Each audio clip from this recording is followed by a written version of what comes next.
আসসালামু আলাইকুম। আমি শরীফুল ইসলাম শরীফুলের পক্ষ থেকে স্বাগতম। আজকে ইলাস্ট্রেটরের ১৯ নম্বর ক্লাস। আজকে আমরা আলোচনা করব হচ্ছে shape builder tool. Shape builder tool ইলাস্ট্রেটরের যতগুলো টুলস আছে তার ভিতরে সবচাইতে ইম্পর্টেন্ট যে টুলসগুলো আছে তার ভিতরে একটা। এজন্য আজকে ক্লাসটা মনোযোগ সহকারে দেখবেন আশা করি। তাহলে দেরি না করে চলুন শুরু করা যাক।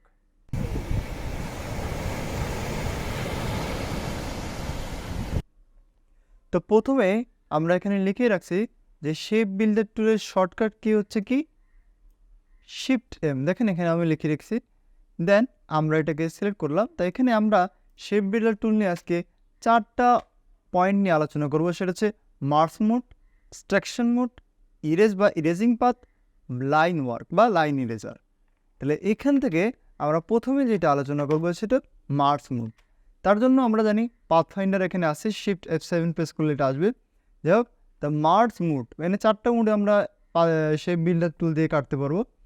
First of all shape builder টুল ব্যবহার করার জন্য প্রথমে আমরা আমাদের অবজেক্টগুলোকে সিলেক্ট করব। করার পরে দেন আমরা এখান থেকে নিব হচ্ছে শেপ বিল্ডার টুল। যদি আমরা কোনো কালার অ্যাড করতে চাই সেক্ষেত্রে এখানে আমি আগে থেকে কালার নিব, সেটা আমরা আরও পরে দেখাবো।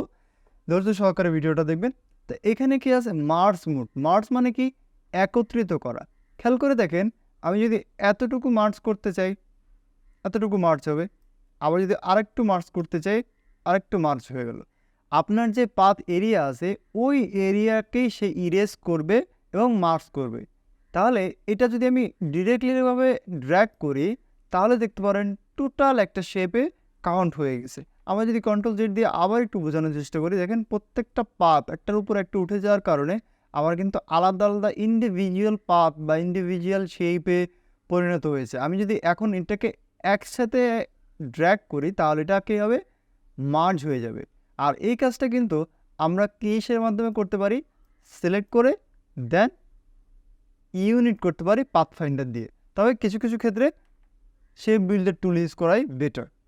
তাহলে আমরা কি শিখলাম যে মার্জ মোড বা মার্জ করার জন্য বা একটা শেপ থেকে আরেকটা শেপে রূপান্তরিত করার জন্য আমরা ব্যবহার করতে পারি শেপ বিল্ডার টুল। সেকেন্ড অপশন হচ্ছে কি এক্সট্রাকশন মোড। এক্সট্রাকশন মোডটা হচ্ছে কি, যেমন আমি এখন একটু কালার দিয়ে দেখাবো। আমরা আগে থেকে এই অপশনটা ক্রিয়েট করে রেখেছি। আমি সিলেক্ট করলাম, চলে যাচ্ছি শেপ বিল্ডার টুল। যাওয়ার পরে আমরা একটা কালার এখানে দেওয়ার চেষ্টা করব। এখানে যখন সিলেক্ট থাকা অবস্থায় আপনি শেপ বিল্ডার টুলটা ব্যবহার করবেন, তারপরে যখন কালার নেবেন কোনো চেঞ্জ আসবে না। যখন শেপটা বিল্ড হয়ে যাবে দেন অটোমেটিক্যালি ওই কালারটা এখানে অ্যাপ্লাই হয়ে যাবে। দেখেন আমি এখানে ক্লিক করলাম, একটা, দুইটা, তিনটা, চারটা। খেয়াল করে দেখেন আমার এখানে কিন্তু কোনো শেপ বিল্ড হয় নাই, বাট যেটা যেটা আমার দরকার সেটা এক্সট্রাকশন হয়েছে, এক্সট্রাক্ট হয়ে গেছে, বের হয়ে চলে আসছে। মানে আমার যতটুকু অংশ দরকার আছে ততটুকু চলে আসছে। এটার জন্য কিন্তু আমি কোনো ড্র্যাগ করি নাই। খেয়াল করে দেখবেন যে আমরা যখন কোনো কিছু একটা পার্ট বা একটা অংশ নিয়ে আসতে চাইবো তার জন্য কি করা লাগবে না, কোনো ড্র্যাগ করার দরকার নাই। তার জন্য অবশ্যই কী করতে হবে, শেপ বিল্ডার টুলে যাব। আমার যদি কালার চেঞ্জ করার ইচ্ছা হয় কালার নিব, দেন আমি যেইখানে ক্লিক করব জাস্ট ক্লিক, মাউস দিয়ে জাস্ট ক্লিক করবেন, যে কটা ক্লিক করবেন যতগুলা পাথ এরিয়া আছে ততটা সে কাভার করে ফেলবে।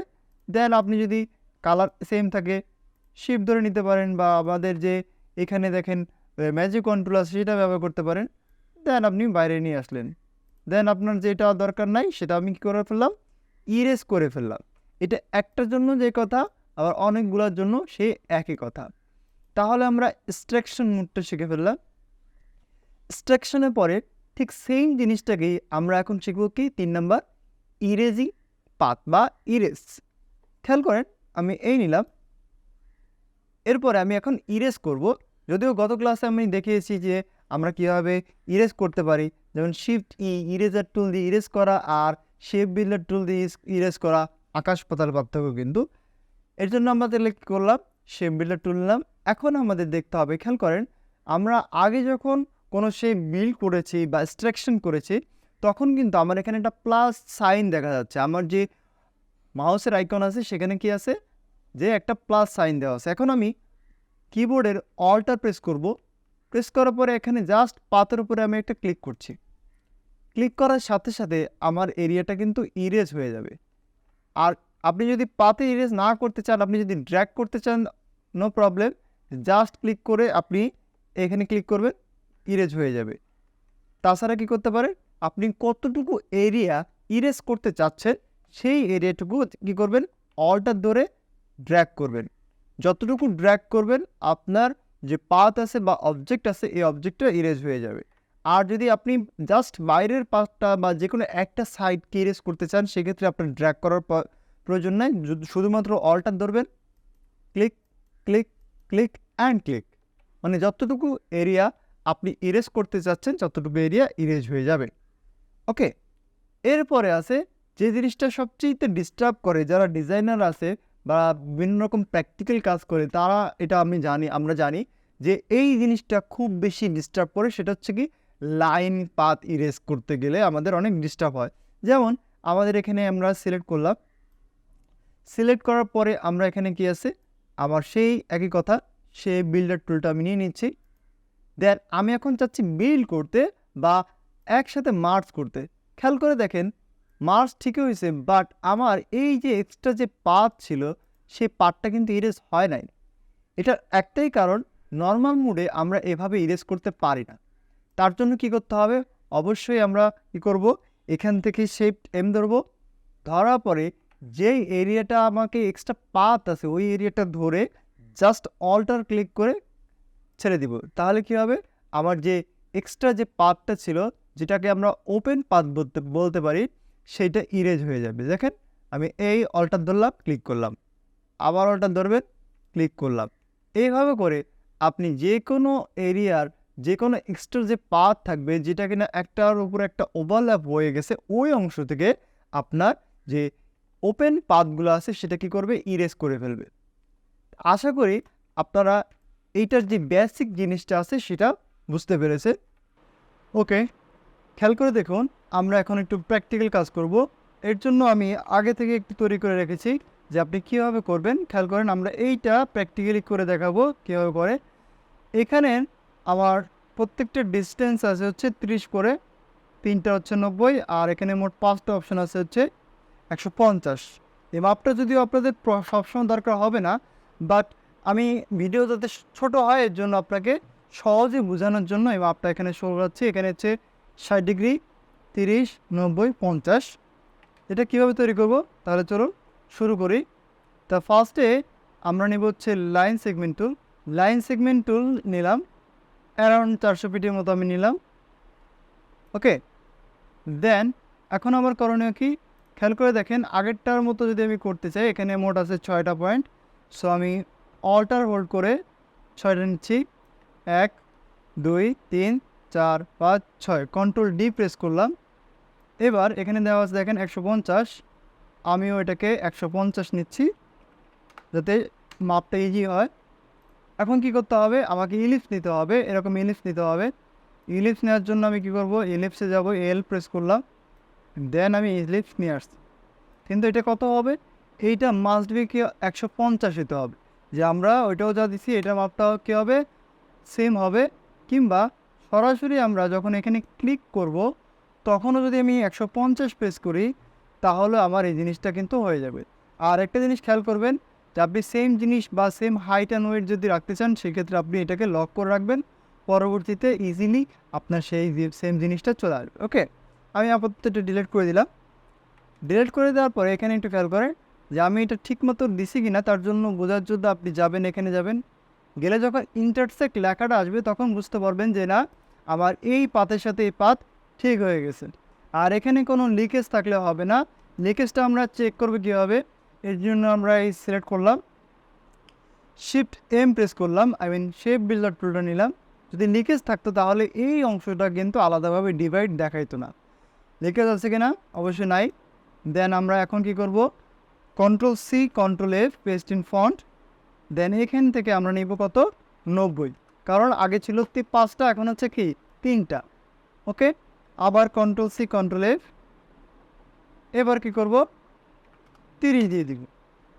তাহলে কি খেয়াল করে দেখেন আমার টোটাল মাপ আছে 1 2 3 4 5, 3 5 15, 150, তিনটার জন্য হচ্ছে 90 আর একটার জন্য হচ্ছে 30। এরপরে আমরা এটাকে আবার চাইলে একটু রিচেক দিতে পারি, যে বারবার আমি চেক দিচ্ছি যাতে কোনো প্রবলেম আছে কি না। এখান থেকে এটা যদি কোনো লিকেজ থাকে তাহলে কিন্তু আমরা শেপটা সঠিকভাবে বিল্ড করতে পারবো না। ওকে, ঠিক আছে। দেন এখান থেকে আমি আবার নিয়ে নিচ্ছি অল্টার প্রেস করে, এবং সাথে অবশ্যই শিফট হোল্ড করে ধরে রাখবেন। এরপরে আবার একটু সিলেক্ট করবেন, করে দেখবেন কোনো লিকেজ আছে কিনা, যে কোনো প্রবলেম আছে কিনা, থাকলে এটা ঠিক করে নেবেন। লিকেজ বলতে আমি কী বোঝাচ্ছি যদি একটু ভালোভাবে বোঝানোর চেষ্টা করি, যদি কোনো কারণে আমার শেপটাকে আমি একটু ছোট করে দিচ্ছি, এবার এখানে যখন আমি সিলেক্ট করলাম শিফট এম, দেখেন আমার এটা কিন্তু লিকেজ আছে, তাহলে যখন আমরা শেপ বিল্ড করতে যাব তখন কিন্তু সুন্দরভাবে শেপটা বিল্ড হবে না, সমস্যা পড়ব। সো এটা করা যাবে না। কী করতে হবে, আপনাকে মাস্ট বি অবজেক্টটাকে সমানভাবে দিতে হবে। এখন আমরা কি করব, এই যে পার্টটা 4টা দাগ আছে, এই 4টা এখান থেকে কপি করব, সিলেক্ট করব, রোটেট, এন্টার দিলাম, অবশ্যই 60 ডিগ্রি দিবেন। দেন কপি প্রেস করলাম। চাইলে আপনি বড় রাখতে পারেন বা একটু ছোট করে রাখতে পারেন, যেহেতু আমাদের এত বড় লাগবে না, আমি এখান থেকে একটু ডিক্রিজ করে দিলাম। এখন কি করব, এইখান থেকে আমরা মোটামুটি একটা সুন্দর মাপ নিব। কন্ট্রোল ওয়াই দিলে সবচেয়ে বেটার হয়, কারণ আমাদের সুন্দর মাপ নিতে গেলে আমাদের কালার দেখলে হবে না, আউটলাইন ভিউটা দেখতে হবে। দেন আমি ছেড়ে দিলাম। আশা করি আমার এখানে ঠিক আছে। এখন আমাদের যে মেইন কাজটা হবে, কন্ট্রোল ওয়াই দিচ্ছি, এই যে আমাদের জিডিটা, গ্রাফিক ডিজাইনের জিডি, এটাকে বিল্ড করব। বিল্ড করার জন্য আমি সিলেক্ট করলাম, অবশ্যই বারবার খালি বলতেছি যে এটা সুন্দরভাবে সিলেক্ট করবেন, সিলেক্ট না করলে কাজ হবে না।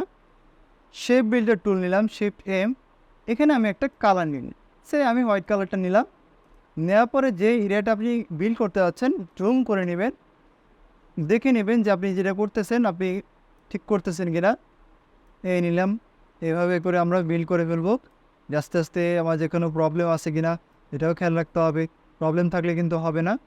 আর এই কাজগুলো করার জন্য মাস্ট বি আপনি জুম করে নেবেন, না হলে কিন্তু কোথাও প্রবলেম থাকলে আপনি বুঝতে পারবেন না যে আসলে প্রবলেম আছে কিনা। পারফেক্ট।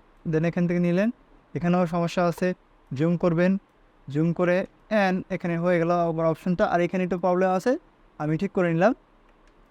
এবার কী করব, এইখান থেকে আমি আবার বিল্ড করব। বিল্ড করলাম এভাবে করে আমি ড্র্যাগ করছি, ড্র্যাগ করার পরে এইটার সাথে এটা কভার করে দিলাম। এখন অবশ্যই কী করব, জুম করলে আপনার এরিয়াটা প্রবলেম আছে কি না বুঝতে পারবেন। সবসময় আমি আপনাদের সাজেস্ট করব যে জুম করে করে কাজ করবেন, তাহলে কী হবে, যেটা আপনি করতে চাচ্ছেন সেটা একদম 100% অ্যাকুরেটভাবে আসবে। ঠিক আছে। আর কোনো প্রবলেম যদি থাকে আপনি ঠিক করে দিবেন এই জুমের মাধ্যমে। তো আশা করি আমার এখানে আর কোনো প্রবলেম নাই। যদি প্রবলেম থাকে তাহলে আমরা পরবর্তীতে দেখতে পারবো। Okay fine. এখন আমাদের করণীয় কি, যে আমাদের জিডিটা কিন্তু হয়ে গেছে, আমরা একটু চেক দেব যে হয়েছে কিনা। তার জন্য আমার এইটা আর এটা আমি একটু বাইরে নিয়ে যাচ্ছি বোঝার জন্য। দেখেন আমার এখানে এক্সট্রা কোনো পাথ বা যে কোনো জায়গায় কোনো প্রবলেম মনে হয় না। আলহামদুলিল্লাহ। তাহলে আমাদের যে জিডি যে লোগোটা ছিল সেটা সম্পূর্ণভাবে খুবই সহজে আমরা তৈরি করে ফেললাম। এভাবে করে আপনি কি করবেন, যে আপনার যে কোনো ডিজাইন যদি ম্যাথমেটিক্যাল টার্ম দিয়ে করতে চান সহজেই আপনি করতে পারবেন। আর ম্যাথমেটিক্যাল টার্ম ছাড়াও যদি করতে চান সেক্ষেত্রে সময়টা একটু বেশি লাগবে, তা আপনি ম্যাথমেটিক্যাল টার্মে করলেই একটু বেটার হয়। তাছাড়া আপনি করতে পারবেন। এখন আমার কাজটা যখন হয়ে যাবে এটাকে ধরে নেবেন, শিফট ধরে নিলাম। এখানে যে এক্সট্রা পাথগুলো আছে আমি এখন ইরেজ করে দিলাম ডিলেটের মাধ্যমে। তা আশা করি আমরা খুব সহজেই আমরা এই জিডি বা গ্রাফিক ডিজাইনের যে লোগোটা এটা করে ফেলছি। আশা করি আজকের এই ভিডিওটা আপনাদের জন্য অনেক হেল্পফুল হবে, কারণ আমরা ইলাস্ট্রেটরে যত কাজ করি ম্যাক্সিমাম কাজ কিন্তু শেপ বিল্ডার টুল দিয়েই করা হয়। এই টুলটা কাজ যদি আপনি ভালোভাবে প্র্যাকটিস করতে পারেন তাহলে আপনি ভালো ভালো লোগো ডিজাইন বা বিভিন্ন ধরনের ডিজাইন কমপ্লিট করতে পারবেন।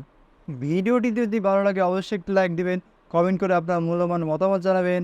আর আমার চ্যানেলে যদি নতুন হয়ে থাকেন অবশ্যই সাবস্ক্রাইব করবেন। খুদা হাফেজ।